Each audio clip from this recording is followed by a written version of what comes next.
Igor স্টিমাচকে বরখাস্ত করল সর্বভারতীয় ফুটবল ফেডারেশন। অপেক্ষার অবসান, ভারতীয় দলের হেড কোচের পদ থেকে বরখাস্ত হলেন ইগর স্টিমাচ। সোমবার সর্বভারতীয় ফুটবল ফেডারেশনের তরফ থেকে জানানো হয় স্টিমাচের চুক্তি ভেঙে তাকে বিদায় জানানো হয়েছে। সোমবার সর্বভারতীয় ফুটবল ফেডারেশনের শীর্ষ আধিকারিকরা একটি ভার্চুয়াল বৈঠকে বসেন।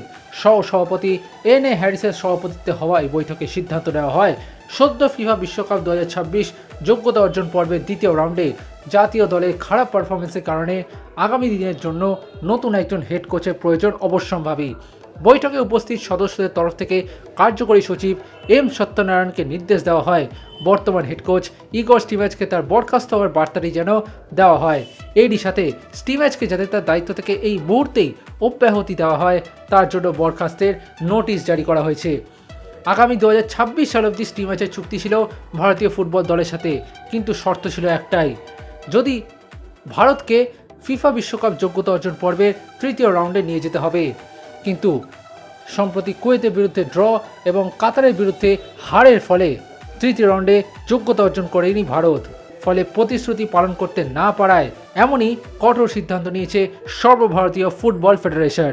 এদিকে স্টিমাচকে বরখাস্ত করা নিয়ে সর্বভারতীয় ফুটবল ফেডারেশনের সভাপতি কল্যাণ চৌবে বলেছেন, আমি এইটুকুই বলতে চাই যে স্টিমাচের তরফ থেকে অনেক অজুহাত দেওয়া হয়েছে, যেখানে তিনি একজনের ভুল ঢাকার জন্য অনেক অজুহাত দিয়েছেন। যে কোনো সুবুদ্ধি সম্পন্ন মানুষ বুঝতে পারবেন যে ঠিক কী ঘটছিল। ম্যাচের আগে এবং ম্যাচের পরে এরকম অনেক অজুহাত দিয়েছেন তিনি। এভাবে কাজ চলতে পারে না। Extra time.